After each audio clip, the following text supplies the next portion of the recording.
आज बच्चों online class में कक्षा 11 की गणित का हम लोग शुभारंभ करेंगे। कक्षा 11 के बच्चे इस समय एडमिशन ले रहे हैं, उनसे मैं आग्रह करूंगा कि सभी बच्चे एडमिशन के दौरान अपना अपना व्हाट्सएप नंबर फॉर्म के साथ अनिवार्य रूप से लिख करके जमा करें ताकि ऑनलाइन कक्षाएं सुचारू रूप से चलाई जा सकें। तो उसी के क्रम में आज हम लोग कक्षा 11 की गणित पढ़ेंगे, जिसमें पहली प्रश्नावली है कक्षा 11 की एक्सरसाइज 1.1, जिसमें आज हम लोग समुच्चय के बारे में अध्ययन करेंगे कि समुच्चय क्या है, इसमें हम लोग कैसे अध्ययन करेंगे, उसी के बारे में आज हम लोग पढ़ेंगे। समुच्चय, सबसे पहले हम समुच्चय को डिफाइन करेंगे कि समुच्चय है क्या। व्हाट इज सेट, यानी समुच्चय क्या है, उसको हम लोग किस प्रकार परिभाषित करेंगे। तो समुच्चय एक ऐसा या ऐसे तत्वों का संग्रह जो निश्चित हो,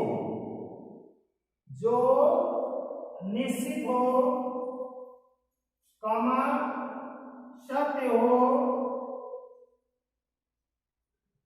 कमा परिभाषित हो,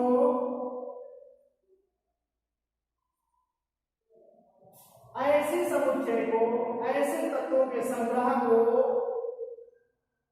ऐसे तत्वों के संग्रह को हम कहेंगे समुच्चय।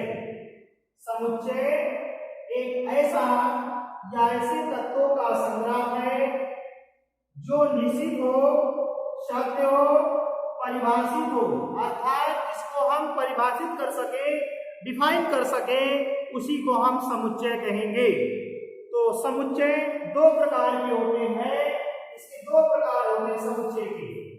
एक सीमित होता है, सीमित समुच्चय क्या होता है, सीमित समुच्चय, और दूसरा जो पार्ट है असीमित समुच्चय।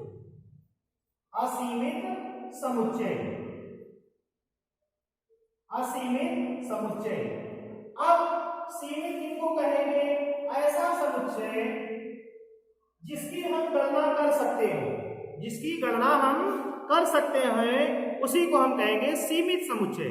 अर्थात जैसे कि ये कहा जाए कि 1 से 10 तक के बीच अभाज्य संख्याओं का समुच्चय, 1 से 10 तक के बीच अभाज्य संख्याओं का समुच्चय, तो ये निश्चित है, इसलिए हम इसको क्या कहेंगे, असीमित समुच्चय, सीमित समुच्चय। और अगर असीमित की बात कहा जाए तो ये कहा जाए सबसे बड़ी से बड़ी संख्या, सबसे बड़ी से बड़ी संख्या, ये असीमित है, इसको हम, यदि इसकी हम गणना नहीं कर सकते हैं तो इसलिए ये कहलाएगा असीमित समुच्चय।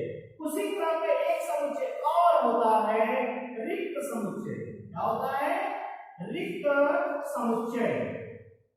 रिक्त समुच्चय का मतलब कि जिसको हम परिभाषित नहीं कर सकते हैं, यानी वो सत्य ना हो, उसको हम कहेंगे रिक्त समुच्चय। जैसे कहा जाए कि सींग वाले घोड़ों का समुच्चय, सींग वाले घोड़ों का समुच्चय, तो हमने देखा होगा कि कोई भी घोड़ा ऐसा नहीं है कि जिसके सींग हो, तो उसको हम कहेंगे रिक्त समुच्चय, या इसी को हम नल समुच्चय कहते हैं। और एक समुच्चय और है एकल समुच्चय। एकल समुच्चय यानी जो जिसमें केवल एक ही अवयव हो, ऐसा समुच्चय जिसमें केवल एक ही अवयव हो, उसको हम कहेंगे एकल समुच्चय। अर्थात ये कहा जाए कि भारत, जैसे कहा जाए कि भारत के राष्ट्रपिता का समुच्चय, तो हमने देखा होगा कि भारत के केवल एक ही राष्ट्रपिता, भारत के एक ही राष्ट्रपिता महात्मा गांधी जी हैं, तो इसलिए ये क्या कहलाएगा, एकल समुच्चय। तो हम यहाँ पे अध्ययन किया कि समुच्चय क्या है, किसको कहेंगे, तो एक ऐसा समुच्चय या ऐसे तत्वों का संग्रह जो निश्चित हो, सत्य हो, परिभाषित हो, उसी को हम क्या कहेंगे, ये एक समुच्चय है। समुच्चय के प्रकारों में अगर हम चले तो एक समुच्चय होता है सीमित समुच्चय, दूसरा असीमित समुच्चय, एकल समुच्चय, समुच्चय और एकल समुच्चय। सीमित में जिसकी हम गणना कर सके, निश्चित हो, उसको हम सीमित समुच्चय कहेंगे, और जिसकी गणना नहीं कर सकते हैं, असीमित है, उसी को हम असीमित समुच्चय कहेंगे। रिक्त समुच्चय जो कि कोई समुच्चय हो ही नहीं, जैसा कि बताया कि सीध वाले गुणों का समुच्चय, तो आपने देखा होगा गुणों में सीध नहीं होती है, ये रिक्त समुच्चय कहलाएगा।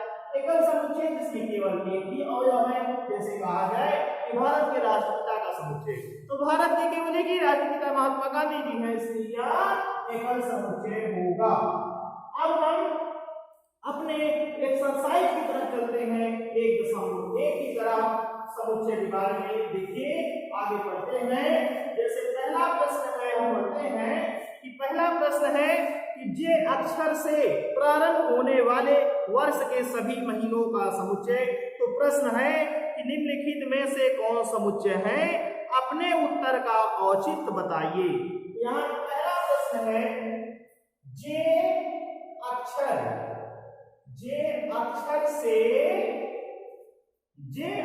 से प्रारंभ होने वाले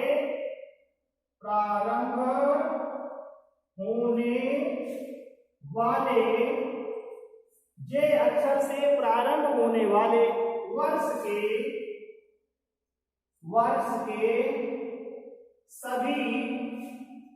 वर्ष के सभी महीनों का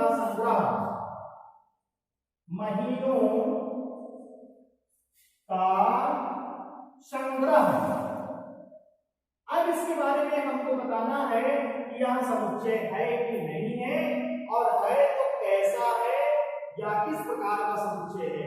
तो देखिए ये एक समुच्चय है, ऐसे यह एक समुच्चय है क्योंकि जे अक्षर से जून के पहले जनवरी, या कहिएगा जनवरी के बाद आया आपका जून, और जून के बाद जुलाई, ये निश्चित है। आप देख रहे हैं कि ये तीनों जे से प्रारंभ हो रहे हैं, यह एक समुच्चय है। तो जो हमारा औचित्य है, उस औचित्य में हम कहेंगे कि जे अक्षर से प्रारंभ होने वाले सभी महीनों का संग्रह हम निश्चित रूप से बता सकते हैं, अर्थात जनवरी, जून और जुलाई। तो ये हमारा एक समुच्चय क्या है, हम क्या लिखेंगे, समुच्चय है। फिर इसी प्रकार लिखा है कि भारत के 10 सबसे अधिक प्रतिभाशाली लेखकों का समुच्चय। दूसरा है भारत के सबसे अधिक प्रतिभाशाली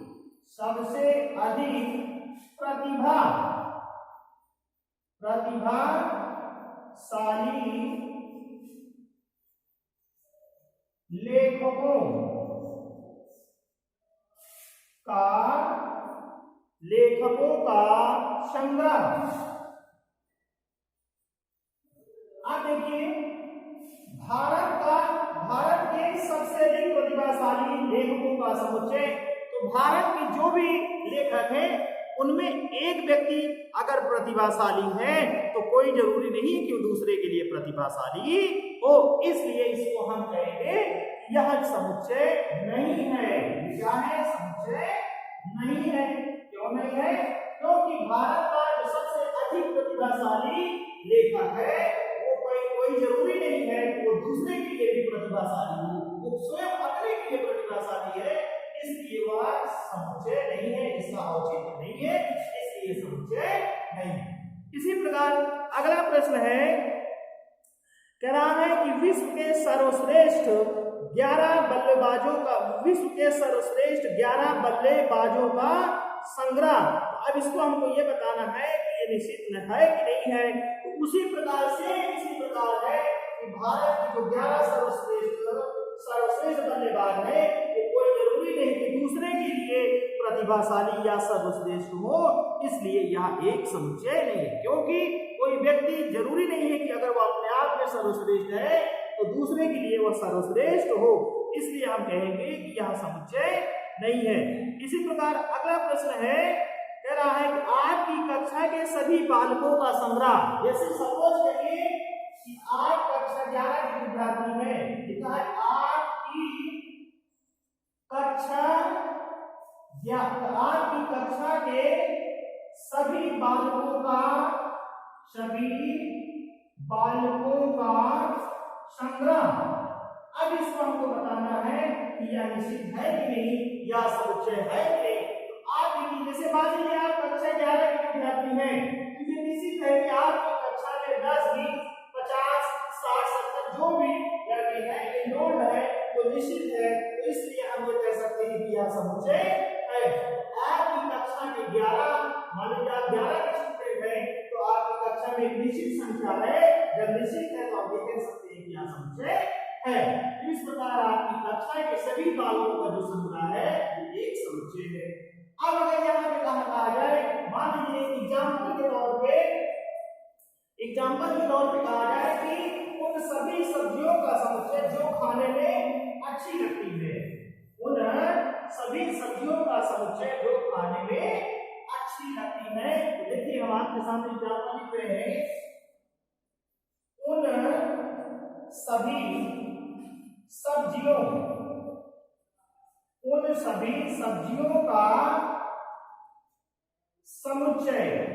का समुच्चय जो खाने में अच्छी लगती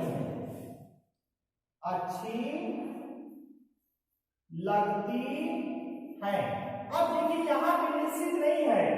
जैसे मान लीजिए कोई व्यक्ति को आलू की सब्जी पसंद है, किसी को बैंगन की पसंद है, और किसी को भिंडी की पसंद है, किसी को तरोई की पसंद है। तो ये निश्चित नहीं है कि सभी लोगों को सभी सब्जी अच्छी लगती हो, इसलिए हम कह सकते हैं कि यह समुच्चय निश्चित नहीं है, अर्थात परिभाषित नहीं है। जब परिभाषित नहीं है, एक समुच्चय का प्रकार नहीं है।